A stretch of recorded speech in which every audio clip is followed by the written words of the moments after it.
Hello, welcome back to another episode of Auspol Explained. My name is David, and today we're going to be exploring the question of what do Prime Ministers do when they retire? Have you ever wondered, what do Prime Ministers do when they're no longer in politics?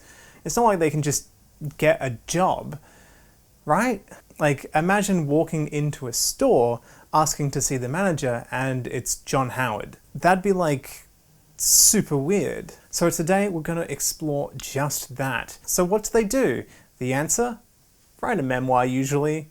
Unless you're Paul Keating, in which case you've decided no. But they also do other things, a lot of other things. So let's break down the different elements of post-parliamentary life. There is the pension, the entitlements, and their new jobs. So, pensions. Fun fact, the idea that all politicians retire on a cruisy pension is a myth. Sorry to burst your bubble, or retirement plan, potentially. John Howard abolished the old parliamentary pension scheme in 2004. So anyone elected after that is subject to a standard superannuation scheme, where part of their salary goes towards their super. You know, like normal people. This only applies to people elected after that. So this means that anyone elected before 2004 is still eligible and can or is currently getting a lot of money. The way that parliamentary pensions work is basically they take the base wage and then they determine how long the person has served, and then that determines how big the pension is. Prime Ministers earn 160% more than normal parliamentarian-based wages. So when your pension is based off that, it can get quite large. This, of course, applies to pretty much every former Prime Minister we've had up until this point, except for Malcolm Turnbull, who was elected in 2004, and Scott Morrison also was elected after 2004, so he won't be entitled to this either. But their predecessors, like Kevin Rudd, Julia Gillard, and even the man who stopped the pension scheme himself, John Howard, are all still entitled to it. So, for example, former Liberal Prime Minister Tony Abbott was elected as a Member of Parliament before 2004. The articles that I've found have estimated that his pension is going to be somewhere around $296,000 a year, or possibly $307,542. I guess to get the proper number, we'd actually have to ask Tony Abbott himself. So if anyone personally knows Tony Abbott, could you just call him up and ask him, hey, how much money do you get per year? Tell him that I'm making a YouTube video and I want it to be as accurate as possible. He'll understand. So whatever number it is, it's a lot. Kevin Rudd, Julia Gillard, and John Howard, on the other hand, when they retired, their pension was estimated to be about $200,000 a year, whereas Paul Keating, who served before any of them, has reportedly a $140,000 pension. Then on top of that is $300,000 for maintaining a staffed office and travel costs, which brings us to entitlements. So fun fact, former Prime Ministers don't actually have a standard set of entitlements. Sort of. The entitlements of an outgoing Prime Minister are determined by an incoming Prime Minister. They then get to decide what they want to give to the person that they've replaced. So, hypothetically speaking, an incoming Prime Minister can say to the one they've just ejected from the role, "Suck it, you get nothing. I know that your predecessor got some cool stuff, but I'm mean. You personally, screw you. Call me Willy Wonka because you get nothing." That being said, entitlements the past few Prime Ministers have actually been pretty much the same, give or take a few minor differences. Plus, it's polite, and if you set the standard of giving your predecessor nothing, whoever succeeds you might be like, "Hey, I know what you did, screw you too. Can't complain, you did it, so suck it." You don't even get fizzy lifting drink. The usual entitlements, however, cover things such as domestic and overseas car costs, office costs such as establishing costs, the lease, fixtures, telecommunications including landlines and a SIM card, office stationery, software, computers, printers, covering the cost of publications for official business, and also my personal favourite, unlimited postage. for official business purposes. Sweet! Free pencils and a phone, and former Prime Ministers can send as many Christmas cards as they like, so long as they can somehow spin it as official business. But wait, it gets better. I know, and like free postage, you're like, yeah, wow, this is like living the life. But they also get 3 staff, a senior advisor, an assistant advisor, and a driver. The staff can also travel at economy class within Australia for official purposes to an annual value of $15,000. There is also a thing called the Lifetime Gold Pass, which allows former Prime Ministers up to 40 domestic return trips a year for non-commercial purposes. This idea has been around since 1918, obviously a little bit different back then. This also used to be usable by former MPs, though a smaller amount of flights per year. Then Malcolm Turnbull scrapped this for anyone who wasn't a former Prime Minister or elected before 2012. So, just as some politicians are eligible for pre-2004 pensions, some politicians will still have 25 return trips per year for free after they retire. Note, this isn't actually open to just any Prime Minister. They need to have served for at least 1 year. So apologies to Arthur Fadden, the 13th Prime Minister of Australia. You don't qualify for 40 return domestic flights per year because you didn't serve long enough, and also you're dead. You don't qualify for 40 free flights per year. You only would have gotten the amount of a regular MP. If you were alive, which you're not, you're long dead. And that's just like the ordinary everyday stuff. Like I said, it's up to the incoming Prime Minister to bestow these entitlements. So, for example, Malcolm Turnbull was granted by Scott Morrison unlimited overseas travel, though the trips had to be approved by the sitting Prime Minister. Turnbull is also allowed to bring his wife Lucy along on some trips if he wishes. Scott Morrison then extended this to all former Prime Ministers. So now ex-Prime Ministers can fly internationally with their staff and partners if approved by the sitting Prime Minister. Tony Abbott has free chauffeured cars in Sydney for official events that he attends in the capacity as a former Prime Minister. Whatever that means. You can actually find a list of entitlements for former Prime Ministers on the Federal Register of Legislation. Finally, a resource for those of us who really find reading out about legislation deeply thrilling. Damn, it's so good. I love reading about the legislation in a dry and business-like manner. It's better than the Avengers. Bob Hawke and Paul Keating's list of entitlements lists something not mentioned in future entitlements: temporary assistance with personal storage. Yay! Ha ha ha, nice! Commonwealth subsidised boxes. Keating also got access to transport so that his children could be driven to school without a parent accompanying them. I don't think he uses that one anymore.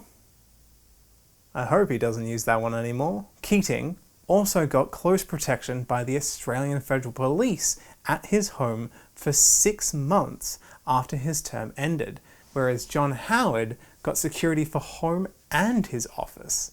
Yay! So now let's get on to what do they do for a job? So now they've got a pension and a ton of free pencils, what do they do with their time?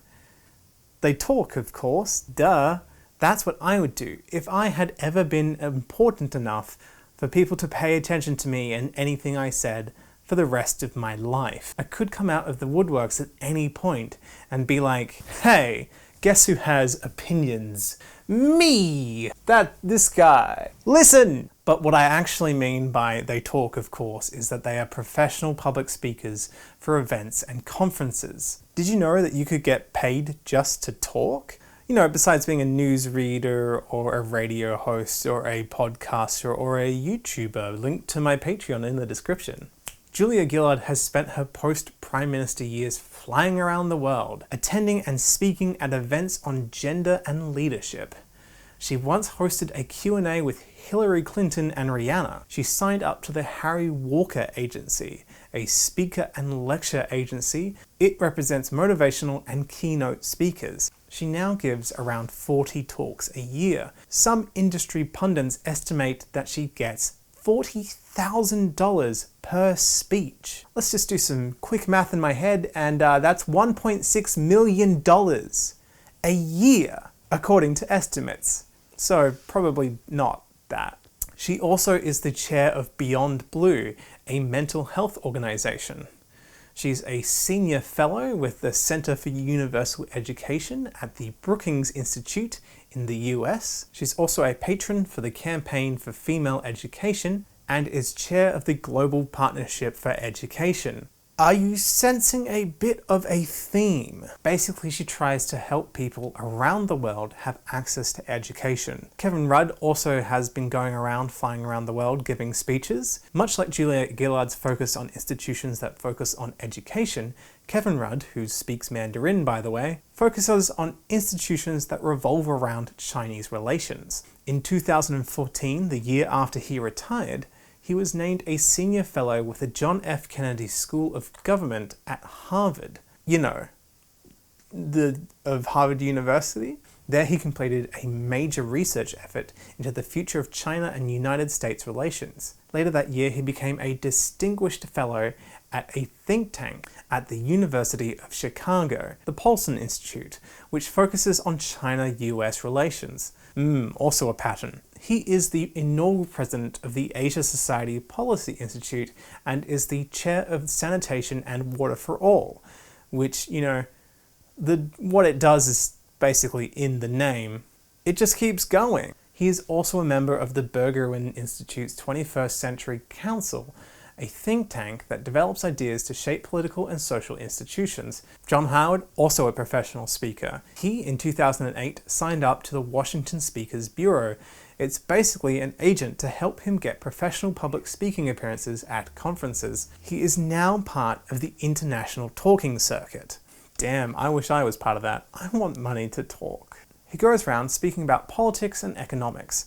You know, the kind of things a former Prime Minister would talk about. On a more personal note, though, one thing he did do when he left office was go and replace all the electrical goods in his home. He was Prime Minister for nearly 12 years, and so had spent so much time in Kirribilli House instead of at his family home in Sydney that, you know, it had barely been lived in. He said in an interview, the rubber in the washing machine had perished. Things like that. He was actually amazed the price of household appliances and how they had gone down since he last looked, however many years ago that was. He said that in an actual interview. Post-prime ministership activities include learning how normal life works again, apparently. Imagine being the second longest serving Prime Minister in history, and when you have finally finished your massive stretch in office, you finally go home and think, I need to do house maintenance. I've been avoiding this for nearly 12 years. Howard also helps raise money for the Liberal Party, naturally. He supports charities, plays golf, and tried to become the Vice President of the International Cricket Council. He failed, but he tried. So remember kids, sometimes being the former Prime Minister doesn't even help. Sometimes even being the current Prime Minister doesn't get you what you want.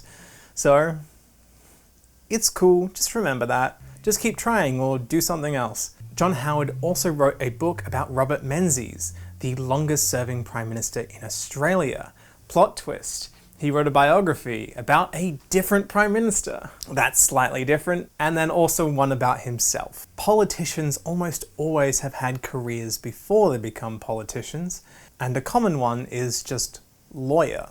It's not unreasonable that a former Prime Minister could return to their roots and become a lawyer and work at a law firm. High-ranking ministers have done the same. For example, the very first Prime Minister, Edmund Barton, became a judge on the High Court. He also created the High Court, so talk about using your position of power to set yourself up well for life. Okay, but you know, while we're talking about historical Prime Ministers, in 1920, Australia's third Prime Minister, Chris Watson, became the founder and chair of the National Road and Motorists Association, something which is still around today. In 1910, George Reid, Australia's 4th Prime Minister, became Australia's first High Commissioner in London, basically an ambassador. In an interesting twist, Reid, after retiring from Australian politics, got into British politics instead. He was elected in 1916 to the British House of Commons. Ah yes, my post-politics retirement plan is to become a politician again, in a different country instead. No one will see it coming. After he stopped being High Commissioner, he was replaced by Andrew Fisher, the 5th Prime Minister. And you'll never guess who replaced him. That's right, Sir Joseph Cook, the 6th Prime Minister. The sick Prime Minister? Too old to dab. And also then Stanley Bruce, the 8th Prime Minister. Though quick note on those numbers, I mean the 4th, 5th, 6th and 8th, different person to be Prime Minister, not the 4th, 5th, 6th and 8th time that position had been filled.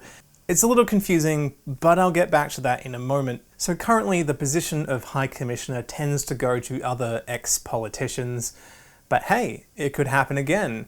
You could even argue that there is a long-standing tradition. So to any future Prime Ministers out there looking at the end of their career, always remember that the High Commissioner of Australia is a perfectly viable backup plan if you ever get voted out. You could even say it's an old tradition that has died and needs to be reignited. Come on, it's retro. Of course there's always Plan B, not retiring, just straight up refusing. Tony Abbott is the most recent example of this. When he stopped being Prime Minister in 2015, he just didn't retire. He just continued to be a Member of Parliament until he lost an election in 2019. This has happened before. There's no law saying that a Prime Minister has to retire.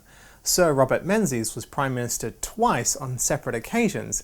He spent 8 years as a member, while 4 other Prime Ministers served before he returned to the position of Prime Minister, only then to eventually just retire completely. He then went on to become the 13th Chancellor of the University of Melbourne. Alfred Deakin also didn't retire after losing the position. Instead, he just became Prime Minister again. And then again. He became Prime Minister on 3 separate occasions. That's why the previous number system is weird. Andrew Fisher also became Prime Minister multiple times.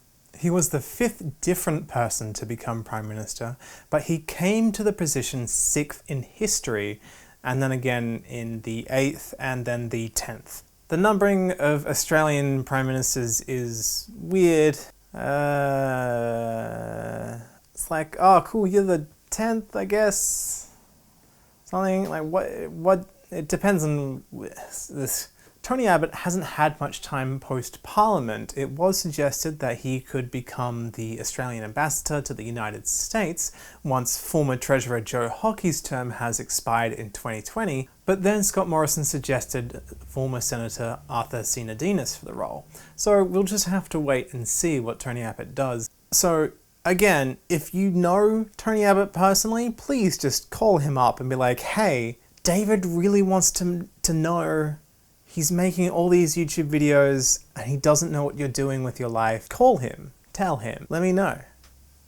Please. The most recent former Prime Minister as of filming this, Malcolm Turnbull, was a former merchant banker and venture capitalist, and now he has just returned to the private sector and works for Kohlberg, Kravis and Roberts, or KKR & Co. It's an American investment firm that deals with private equity, investment banking and hedge funds. Whereas the oldest surviving former Prime Minister, as I film this, Paul Keating, went on to become a senior advisor to an investment banking firm called Lazard. That's Lazard with an A, not lizard, though I do enjoy the mental image of Paul Keating being a senior advisor to a very important lizard and saying, now, bugs are great, but if you eat too much, you will be too full for our dinner with the Minister of Frogs and Lizard. He also became the visiting professor of public policy at the University of New South Wales, and more recently he was employed by the China Development Bank. So to summarise, former Prime Ministers go on to get involved in universities, boards, charities, think tanks, organisations, banks, investment firms, public speaking, or go on to have some kind of different political position elsewhere, like an ambassador. And of course, the final duty of a former Prime Minister, election campaigns. Although usually they don't try to go to further elections for themselves, they do take a moment out of their schedule to talk about how great the current leader of their former party is. You know, please keep voting for them. Yay, they're good. Here I am. Look at me. Look at this new person. You liked me, right? Like them. In the hopes that their party becomes the government of Australia. And so, there you have it. Thanks very much for watching. As always, like and subscribe and share this so other people can learn as well, and comment down below what you would like to learn about next. There is also a link to a copy of this script in the description so you can see all the citations I have used and use them as resources in assignments for yourself. Once again, thank you very much for watching. I will see you next time.